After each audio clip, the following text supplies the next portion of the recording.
Hanımlar beyler 8'de sağlık en doğru sağlık bilgileriyle devam ediyor. Hepinize güzel bir sabah diliyorum. Çok güzel bir gün olsun hepimiz için. Bugün güzellik konuşacağız. Evet, egzozom ve longevity, sağlıklı uzun yaşam. Sağlıklı uzun yaşamın sırları ve egzozom. Evet, kök hücreden sonra egzozomu çok fazla duyar olduk. Bakalım tüm detaylarını hocamız anlatacak şimdi bize. Medikal estetik hekimi Doktor Yavuz Selim Çınar şu anda yayın konuğum. Hocam hoş geldiniz. Hoş bulduk. Çok Güzel teşekkür bir gün ederim. olsun. İyi sabahlar. Teşekkür ediyoruz. Hemen egzozomla başlayalım hocam. Egzozomu merak ediyoruz. Çok da esasında biraz öğrendik tabii. Epey bir gündemde çünkü. Hiç de gündemden düşecek gibi de durmuyor. Egzozom nedir hocam? Aslında egzozom dediğimiz şey çok basit anlatayım. Lütfen. Anlaşılması için. Hücrelerin haberci sistemi. Hücreye bir başka hücreye mesaj iletirken hücrelerimiz egzozomları kullanıyorlar. Her hücrenin ilettiği mesaj farklı. Dolayısıyla iletilen egzozomlar da farklı. Aslında en basit tabir, hücrelerimizi işte yenilen, kendini onar gibi ya da iyileş gibi komutları veren haberci sinyaller diyebiliriz egzozomlara. Kök hücreden sonra da egzozom bayağı bir patladı. Bir alternatif gibi kök hücreye sanki sunuldu. Aslında belli indikasyonlarda kök hücreden daha etkili ürünler farklı indikasyonlarda kullanılıyor. Son dönemlerde inanılmaz çalışma yapıyor Sporcu egzozom. sakatlanmalarında da çok fazla tercih edilmeye başladı. Aslında yaralanmanın olduğu, hasarın olduğu her alanda aktif olarak kullanıyor. Sadece bunu fiziksel yaralanma olarak düşünmeyin. Yani sadece sporcu yaralama, tendon bağ yırtıklarında değil. Alzheimer'dan demansa, serebral palsili çocuklara, otizme o kadar çok alanda inanılmaz başarılı sonuçları var. Çok iyi. Ancak hala deneysel tedavi olduğu için belirli izinler koşuluyla yapılabiliyor. Burada bahsettiğim şey insan kaynaklı egzozom. Bitkisel ya da hayvansal kaynaklı ürünlerden bahsetmiyoruz. Onların kullanım indikasyonu dahi yok insanlar üzerinde. Dolayısıyla önü, geleceği çok açık bir tedavi şekli egzozomlar. Çok yakın zamanda birçok hastalıkta egzozomların kullanıldığını beraber göreceğiz. Medikal estetik bu alanların arasında çok küçük bir darbe alanı oluşturuyor aslında. Doğru söylüyorsunuz gerçekten. Peki PRP ve kök hücre tedavilerinin farkı nedir hocam? Aslında PRP de çok moda bir tedavi. Şöyle anlatayım. Yeni de değil. Çok eski bir Ama tedavi. etkisi kısa da sürse etkili değil mi hocam? Hemen anlatacağım. Lütfen. Nasıl etkisi? Şimdi biz örnek veriyorum. Kendimden örnek vereyim. Sizden örnek vermeyeyim. 50 yaşında ben 50 yaşındayım. 50 yaşındaki bir insanın kanından bir PRP alınıyor. Çünkü kendi kanından yapıyoruz PRP'yi. Trombosit. Onu alıp santrifüj edip yine kendimize uyguluyoruz. Ama egzozom 0 yaş. Yeni doğan göbek kordonundan elde ediliyor. Hiçbir çevresel etkilere maruz Bir kalmıyor. de meyveden çeşitleri var hocam. Bitkisel ve hayvansal Bitkisel ve çeşitleri hayvansal. var.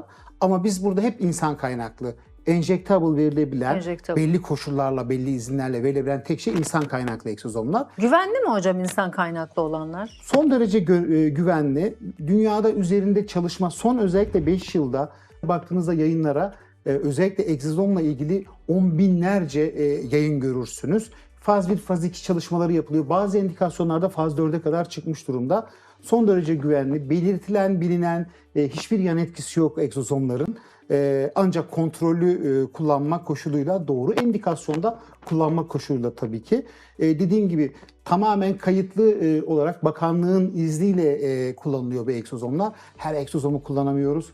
Bakanlık onaylı laboratuvarlarda özel şartlarda sertifikalanmış ürünleri kullanabiliyoruz insan kaynaklı olarak. Ama bitkisel hayvansal egzozomlar daha çok topikal kullanım için. Onların sanki etkisi daha o zaman biraz gibi geliyor bana.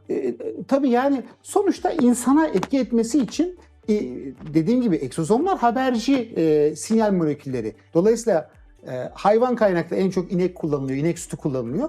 Bir hayvan sütü kaynaklı bir egzozomun sinyaliyle insandan, yeni doğandan, göbek kordonundan bir kök hücreli, mezenşimel kök hücreden çıkarılan sinyal birbiriyle eş değil. Dolayısıyla etkisiyle hiçbir şekilde birbirine benzer değil. Sınırlı etkileri olabilir bitkisel hayvansalın topikal kullanımda ama insan kaynaklı egzozomlar bambaşka bir dünya, bambaşka etkileri var. Düzgün indikasyonda kullanıldığında da çok başarılı sonuçları var. Çok başarılı, çok etkili. Evet. Bir iyilik hali, bir yenilenme hali diyebilir miyiz hocam?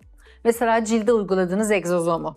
Şimdi Aslında egzozom dediğim gibi onar sinyali gönderiyor egzozom ya da iyileş sinyali gönderen bir molekül. Ama Tamam. tek başına çalışmıyor. Mesela altın iğneyle hocam. Çok güzel söylediniz. Bir şeyle kombine etmek lazım. Mesela altın iğne kullandık ya da lazer kullandık. Lazer yapıyoruz. Cilt altındaki kolajenleri uyarıyoruz. Ya da örnek veriyorum, sıvı yüz germe yaptık. Sıvı yüz germe sonrasında egzozom oradaki kolajen lifleri çalışmaya başladığında biz oraya egzozom uyguladığımızda onar sinyalini, iyileş sinyalini çok güçlü veriyoruz. Dolayısıyla egzozom mutlaka kombine işlemlerde kullanması lazım. Yoksa istediğiniz kadar sinyal gönderin. Orada çalışacak bir şey olmazsa egzozom etki göstermeyecektir. Özellikle medikal estetikte de cilt gençleştirmede, saçta özellikle çok değerli sonuçları var. Ama hep kombine tedavi. Mezoterapilerle kombine, altın iğneyle kombine, lazerlerle kombine, gençlik aşılarıyla kombine çok daha başarılı sonuçları oluyor. Evet, ne güzel. Peki longevite günümüzün en önemli kavramı. Bu mezoterapi ile cilde nasıl bir biyolojik yatırım yapıyoruz? Çok güzel bir soru. Longevity bu ara çok moda. Her yerde Çok. görüyoruz. İnanılmaz longevity. Aslında longevity dediğimiz şey yaşlanmadan önce sağlıklı, o yaşlanmayı geciktirebilmek. Aslında bir ön yatırım gibi sağlıklı bir düşüneceksin. şekilde. Sağlıklı bir şekilde yaşlanmak. Şimdi herkes longevity gençleştirmek değil. Yaşlanmayı engellemek gibi düşünmek lazım. O yüzden özellikle son dönemde en çok bilinen moleküller NAD, NR, NMN bunlar kullanılıyor. Evet. Resveratrol, sirfin hep bunlar aslında longevity'de kullanılan en çok yapılan moleküllerden bir tanesi. Bunun işte IV kullanıyorlar. Tablet şeklinde olanları var ama biz medikal estetikte cilde uygulanan mezoterapi şeklinde de kullanıyoruz. Çok güzel etkileri var. Özellikle egzozomla beraber kullandığımızda o egzozomun iyileş sinyalini NAD ve resveratrol beraber çok daha sinerjik bir şekilde arttığını görüyoruz. Son dönemde NAD ve resveratrol içerikli longevity mezoterapileri çok daha güçlü ve güzel ürünler olmaya başladı. Sonuçları da daha tatmin edici diğer ürünlere göre. Ama her zaman bir yeniliğe açık bizim sektörümüz biliyorsunuz. Her dönemde farklı şeyler oluyor. Bu dönem biraz somon DNA arttı mesela. Somon DNA evet çok Evet. konuşuluyor yine gündemde. Çok Ama gündemde. tabii yenilenmiş yeni hali daha etkili. O yüzden insanlar onu da denemek istiyor. Her yerde olduğu gibi orada da mesela organik somon DNA'lar var. Şimdi çok güzel bir Evet şey. hocam çok çeşitleri Çok var. çeşitli somon Araştırmak DNA var. lazım. Şimdi bir firma var en çok bilinen bir tanesi de bir şeyi var. Karşılaştırması var. Kore. İşte Kore firması. Çok güzel de bir şeyleri vardı. Ben bir sunumda anlattım bunu. Bu işte şeyde çiftlikte yan gelip yatan somonların DNA'sı değil bu.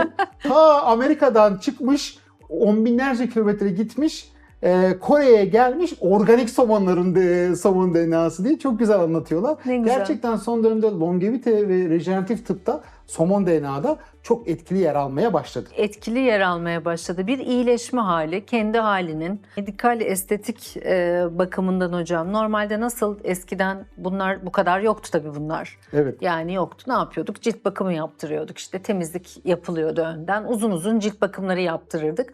Ama böyle injectable bakımlar yoktu. Şimdi bunlar gerçekten 25 yaşından sonra yapılacak birçok çeşidi var işte yaş grubuna göre. Injectable bakımlar normal insanların kişisel bakımları bence. Yani olmalı ki geç yaş hani yaşının iyisi ol. Kendi halinden hani değişme. Şimdi baktım daha bir doğal insanlar, daha bir doğala kendi halinin, kendinin iyisi olmaya başladı. Aslında çok güzel bir noktasını söylediniz. Yani artık bu dönemimiz biraz daha kendin gibi olmak, kendinin iyi hali olmak gibi Evet, yapabileceğiz. güzel. Böyle abartılı dudaklar, abartılı hocam. yanaklar, işte çok sivri çeneler, işte fox eyes'lardan ziyade daha smooth, daha yumuşak hatlarla görünmek daha hoş oluyor. Ama eskisi gibi değil artık. Biz daha yaşlı bir toplum olmaya başladık. Şimdi eskiden 50 yaşında birini gördüğümüz zaman hep kendimden örnek veriyorum. Tabii. 50 yaşı gördüğümüz Çok zaman büyük bir "Ay, yaştı." ne kadar yaşlı falan diyorduk gençler. Öyle, doğru. Şimdi ben kendimi genç olarak hissediyorum 50 yaşında. Tabii hocam ama 80 zaten yaşında insanlar spora gidiyor yani. Dolayısıyla yaşam koşullarımız iyileşti. Sağlık güzel. algımız iyileşti.